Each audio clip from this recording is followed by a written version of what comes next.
예. 오늘 시편 95편을 함께 살펴보시겠습니다. 보통 시편을 보면 시편의 저자가 누구인지 부제 형식으로 붙어 있는 시편들이 있습니다.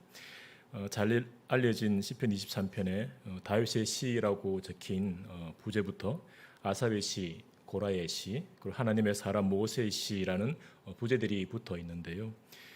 시편을 읽는 독자들은 그 부제를 통해 그 시편의 저자와 그 기록 당시의 상황을 엿볼 수 있습니다. 오늘 본문인 시편 95편을 보시면 아무런 부제도 없습니다. 누가 이 시편의 저자인지 또 어떤 상황에서 기록되었는지 알 수 있는 부제가 없습니다. 시편 95편에서는 저자가 누구인지 정확히 알 수 없지만 이 시편의 저자에 대해 추측해 볼 수 있는 구절이 신약 성경에 나옵니다. 히브리서 4장 7절입니다. 오랜 후에 다윗의 굴에 다시 어느 날을 정하여 오늘이라고 미리 이같이 일렀으되 오늘 너희가 그의 음성을 듣거든 너희 마음을 완고하게 하지 말라 하였나니 했습니다. 히브리서 기자가 인용한 구절, 오늘 너희가 그의 음성을 듣거든 너희 마음을 완고하게 하지 말라는 이 구절은 오늘 본문 95편 7절 끝부분과 8절을 인용한 것으로 보입니다. 7절 끝부분과 8절을 보시면 너희가 그의 음성을 듣거든 너희는 무리바에서와 같이 또 광야의 마사에서 지냈던 날과 같이 너희 마음을 완악하게 하지 말지어다 했습니다. 히브리서 기자가 이 시편 구절을 인용하면서 히브리서 4장 7절을 기록할 때 다윗의 그레라고 한 걸 보면 시편 95편의 저자가 다윗이구나 추측할 수 있습니다. 다윗은 하나님의 감동을 따라 여러 시편을 썼는데요. 150편의 시편 중에 73개의 시편이 다윗의 작품입니다. 다윗이 쓴 시편들을 보면 그의 인생의 여러 상황들을 지나오면서 하나님이 주시는 감동을 따라 자신의 마음과 소망을 그 시편들 안에 풀어 놓은 것을 볼 수 있습니다. 그렇게 많은 시편을 기록한 다윗이 오늘 95편 안에는 어떤 내용을 담아 놓았을까요? 다윗은 이 시편을 통해 독자들을 어떤 자리로 초청하고 있습니다. 1절과 6절을 보시면 독자들을 향한 다윗의 초청이 나오는데요. 1절에 오라 우리가 여호와께 노래하며 우리의 구원의 반석을 향하여 즐거워 외치자 했고요. 6절에 오라 우리가 굽혀 경배하며 우리를 지으신 여호와 앞에 무릎을 꿇자 했습니다. 다윗은 독자들을 향해 오라 하면서 하나님을 찬양하며 경배하자라고 초청하고 있습니다.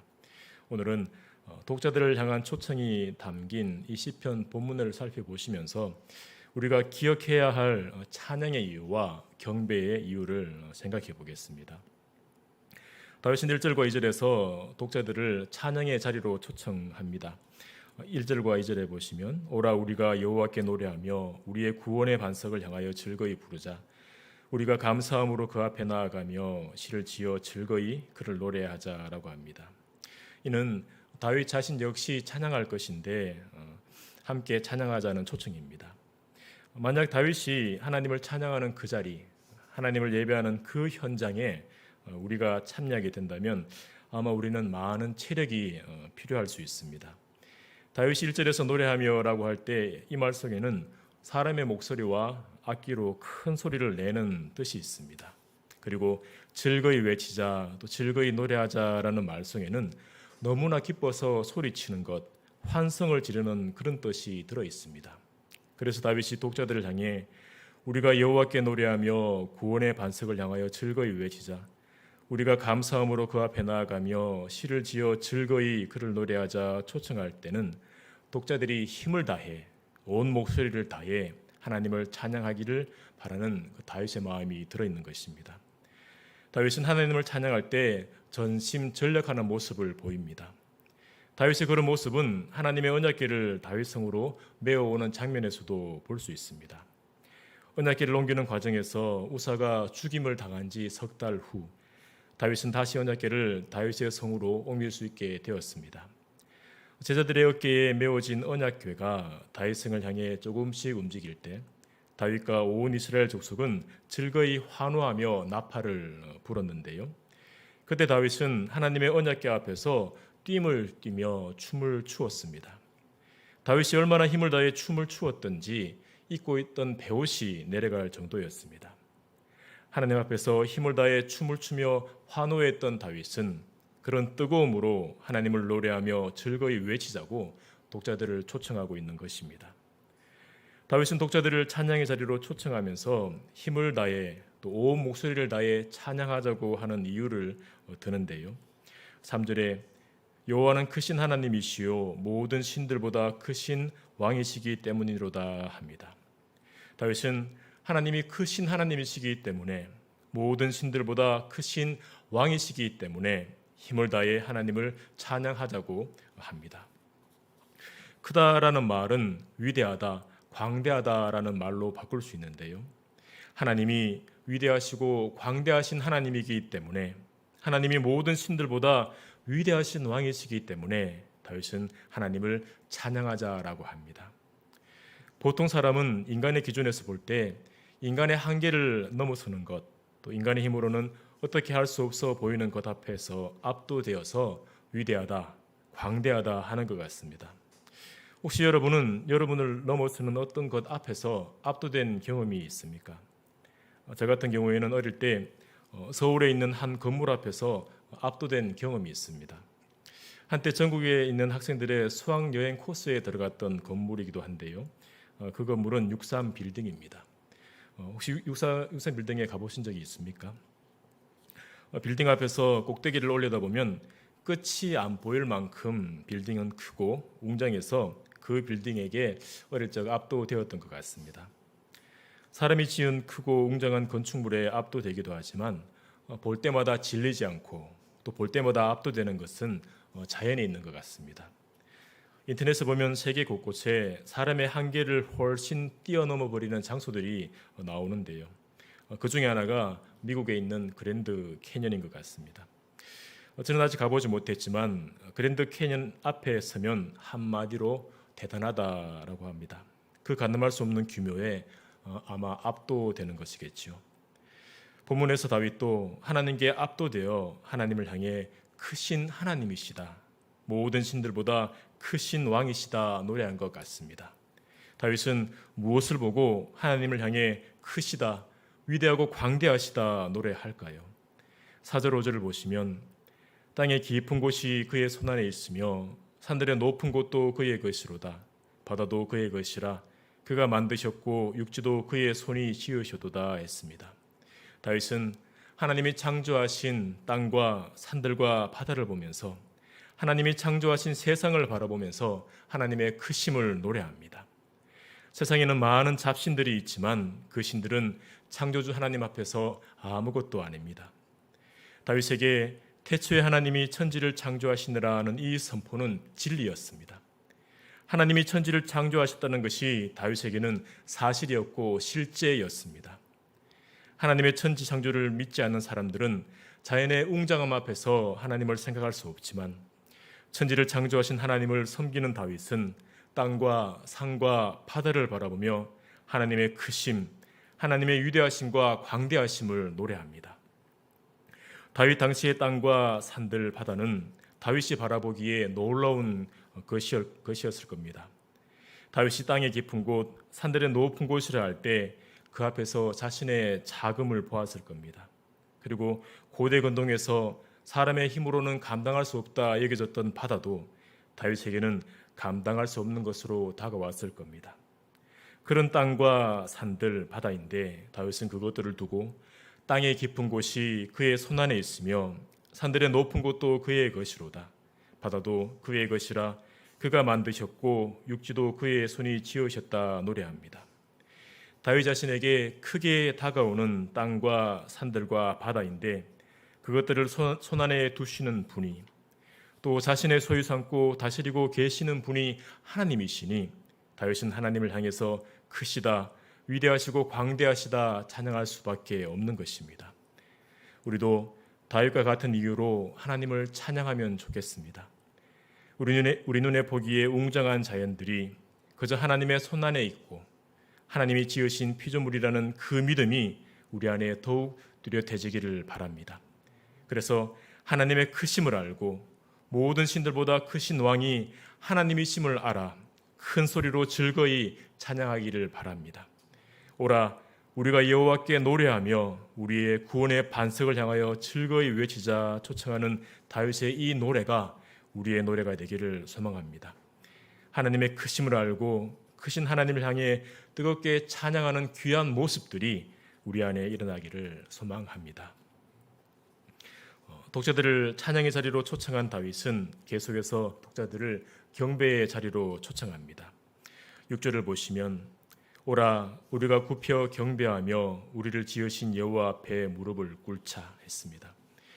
1절과 같이 독자들을 향해서 오라라고 한 다윗은 어떻게 보면 1절과는 다른 분위기의 초청을 하고 있습니다.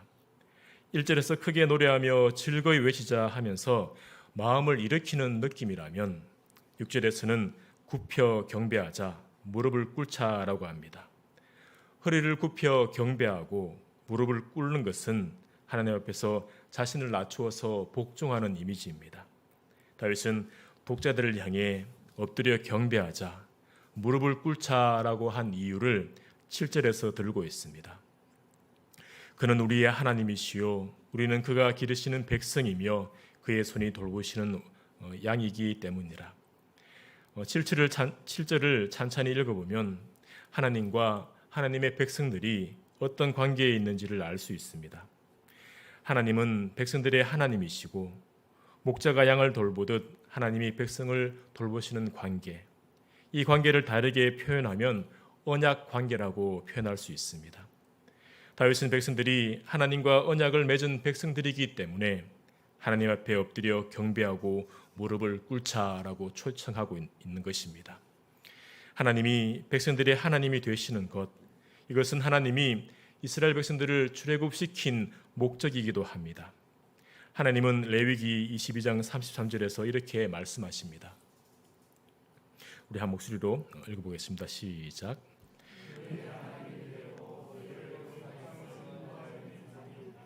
여호와이니라. 아멘. 하나님이 다른 민족의 하나님이 아니라 아브라함의 자손인 이스라엘 백성들의 하나님이 되시려고 백성들을 건져내셨습니다. 출애굽 당시 주변 민족들을 두렵게 하는 놀라운 기적들이 이집트와 홍해에서 계속되었는데요. 그 놀라운 기적들에 담긴 목적이 다른 것이 아니라 하나님이 이스라엘 백성들의 하나님이 되는 것, 백성들을 언약 백성으로 삼는 것이었습니다. 이렇게 귀한 언약 관계를 맺게 될 때 그 언약 관계를 어떻게 묘사할 수 있을까요? 그것은 7절 말씀으로 묘사할 수 있습니다. 그는 우리의 하나님이시요 우리는 그가 기르시는 백성이며 그의 손이 돌보시는 양이라, 이렇게 표현할 수 있겠습니다. 다윗은 백성들이 하나님과 귀한 언약 관계를 맺고 있음을 노래한 뒤에 백성들에게 꼭 필요한 권면, 어떻게 보면 경고에 가까운 권면을 하고 있습니다. 7절 하반절과 8절에 너희가 오늘 그의 음성을 듣거든 너희는 무리바에서와 같이 또 광야의 마사에서 지냈던 날과 같이 너희 마음을 완악하게 하지 말지어다. 다윗은 독자들보다 앞서 하나님과 언약 관계에 있던 조상들의 일을 들어서 경고하고 있습니다. 하나님께서 이스라엘 백성들의 하나님이 되시려고 백성들을 출애굽시킨 뒤 백성들은 하나님 앞에 굽혀 경배하고 무릎을 꿇는 모습보다 하나님을 믿지 않고 거역하는 모습을 보입니다. 출애굽한 백성들은 하나님의 인도하심을 따라 시내산을 향해 가고 있었습니다. 그러던 중 마실 물이 떨어져서 힘들어지게 됩니다. 그런 힘든 순간이라면 자신들을 놀라운 기적으로 이끌어내신 하나님께 간구하면 될 텐데 백성들은 하나님의 놀라운 기적들을 보았으면서도 모세를 원망하며 물을 달라고 합니다. 백성들이 원망하며 물을 달라고 한 그곳이 마사 또는 무리바라고 불렸는데요. 백성들은 그곳에서 하나님이 우리 중에 계신가 안 계신가 하면서 피역한 모습을 보입니다.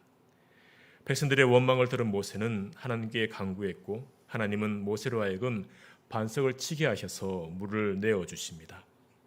백성들은 출애굽을 통해 하나님의 크심을 보았지만 하나님을 신뢰하지 못하고 원망하며 계속 시험했습니다. 백성들이 하나님을 믿지 않고 원망하고 시험할 때 하나님은 그 백성들로 말미암아 근심하셨다고 했는데요. 10절에 보면 광야 40년 동안 근심하셨다고 합니다. 완악한 백성들로 인해 근심하시던 하나님은 마침내 결단하시는데요. 다윗은 10절 11절에 내가 40년 동안 그 세대로 말미암아 근심하여 이르기를 그들은 마음이 미혹된 백성이라 내게를 알지 못한다 하였도다. 그러므로 내가 노하여 맹세하기를 그들은 내 안식에 들어오지 못하리라 하였도다라고 기록합니다. 다윗은 출애굽한 조상들의 완악함을 들어서 독자들에게 경고합니다. 하나님 앞에서 마음을 완악하게 하지 말고 높이지 말고 굽혀 경배하며 무릎을 꿇자고 합니다. 독자들이 하나님과 언약 관계에 있기 때문에 하나님이 우리의 하나님이시요 우리는 그의 기르시는 백성이며 그의 손이 돌보시는 양이다 노래할 수 있지만 만약 백성들이 마음을 완악하게 하여 하나님의 말씀을 순종하지 않으면 백성들 역시 하나님의 징계를 받게 될 거라고 경고합니다. 하나님과 언약 관계에 있는 백성들, 하나님이 우리의 하나님이시다. 우리는 그의 기르시는 백성이며 그의 손이 돌보시는 양이다 하는 백성들은 하나님 앞에서 낮은 자세로 나아가야 합니다. 엎드려 경배하며 무릎을 꿇고 나아가야 합니다. 우리가 그렇게 해야 하는 사람들입니다. 예수 그리스도와 연합되어 있는 새언약 백성이 바로 저와 여러분입니다. 하나님은 우리의 아버지시며 우리를 성전 삼아 동행하시고 돌보고 계십니다. 우리가 하나님 앞에 나아갈 때 예배의 자리, 찬양의 자리, 기도의 자리로 나아갈 때 하나님의 자녀로 기쁨과 담대함으로 나갈 필요도 있지만 하나님 앞에 엎드려 경배하고 무릎 꿇는 모습도 필요합니다. 하나님 앞에 나오는 우리의 태도가 어떠한지를 늘 돌아보시길 바랍니다. 하나님이 무슨 말씀을 하시든 순종하려는 낮은 마음으로 나오고 있는지 우리의 마음이 새언약 백성다운 마음과 태도인지 돌아봐야 합니다. 다윗은 우리를 향해 이렇게 초청합니다. 오라 우리가 굽혀 경배하며 우리를 지으신 여호와 앞에 무릎을 꿇자. 다윗의 이 초청을 따라 새언약 백성답게 하나님 앞에 낮고 겸손한 태도로 엎드려 경배하고 무릎을 꿇는 우리 모두가 되기를 소망합니다. 오늘은 시편 95편을 통해 찬양의 이유와 경배의 이유를 살펴보았습니다. 우리가 힘을 다해 하나님을 찬양해야 하는 이유는 하나님이 천지를 창조하신 크신 하나님이시고 모든 신들보다 크신 왕이시기 때문입니다. 그리고 우리가 하나님 앞에 엎드려 경배해야 하는 이유는 하나님이 우리의 하나님이시요 우리는 그가 기르시는 백성 그의 손이 돌보시는 양이기 때문입니다. 다시 말해 하나님과 귀한 언약을 맺은 새언약 백성이기 때문에 우리는 하나님 앞에 엎드려 경배해야 합니다. 우리가 하나님을 찬양하며 경배할 때 하나님이 어떤 분인지 하나님이 우리를 위해 어떤 일을 행하셨는지 기억하며 나가길 소망합니다. 우리가 하나님의 백성으로 찬양해야 하는 것, 또 하나님께 엎드려 경배해야 하는 것, 사실 이것은 우리가 익히 잘 알고 있는 부분입니다. 우리 속에는 그렇게 해야지, 그렇게 하는 게 맞지 하는 동의하는 마음이 있습니다. 하지만 때때로 우리의 삶 가운데 일어나는 여러 상황으로 인해서 찬양할 마음도 엎드려 경배할 마음도 옅어질 때가 있습니다. 그저 하루하루 살아갈 때가 있습니다. 그럴 때 우리는 어떻게 해야 할까요? 그럴 때 하나님은 우리를 어떻게 바라보고 계실까요? 그럴 때는 잠잠히 기다릴 필요가 있는 것 같습니다. 내 마음이 일어나지 않을 때 스스로를 정죄하지 마시고 잠잠히 기다리시기 바랍니다. 우리에게는 우리의 마음을 일으킬 능력이 없습니다. 하나님이 은혜를 주셔야 우리의 마음이 일어납니다. 우리의 연약함을 알고 잠잠히 하나님 앞에 나가시기 바랍니다. 혼자 계시지 마시고 공동체와 떨어져 계시지 마시고 예배 자리, 기도의 자리에 나가서 그곳에 머무시길 바랍니다. 우리의 연약함을 있는 그대로 가지고 나갈 때 하나님께서 우리를 사랑하시고 보듬어 주실 겁니다. 우리를 향해 찬양과 경배의 자리로 초청하는 다윗도 연약한 모습을 보일 때가 많았습니다. 기름 부음 받은 왕이 맞나, 시편을 기록한 사람이 맞나 할 만큼 연약한 모습을 보일 때가 다윗도 많았습니다. 그런 다윗이 우리를 향해 오라 우리가 여호와께 노래하자, 오라 우리가 엎드려 경배하자 초청하고 있습니다. 다윗의 심정을 다 알 수는 없지만 다윗은 우리가 찬양하고 경배할 때 얻게 되는 유익함을 바라보고 이런 초청을 하지 않았나 싶습니다. 찬양에는 능력이 있습니다. 내 모든 권리를 내려놓고 하나님 앞에 엎드려 경배할 때 우리 삶에 의미 있는 일들이 일어나게 됩니다. 우리 힘으로 어찌할 수 없는 상황들 속에 있을지라도 우리가 찬양과 경배로 하나님 앞에 나가기를 결단할 때 우리 안에 변화가 일어나게 됩니다. 크신 하나님을 바라보게 되는 믿음의 눈이 열리게 되고 우리를 기르시고 돌보시는 하나님 아버지를 믿음으로 바라보게 됩니다. 힘들고 어려운 상황에 계실 때 주의 은혜를 구하시며 찬양과 경배의 자리로 나오시길 바랍니다. 우리가 찬양과 경배의 자리를 나올 때 하나님께서 우리를 만나 주십니다. 우리에게 하나님의 크심을 보이시며 하나님이 나의 하나님이시라는 것을 보여주십니다.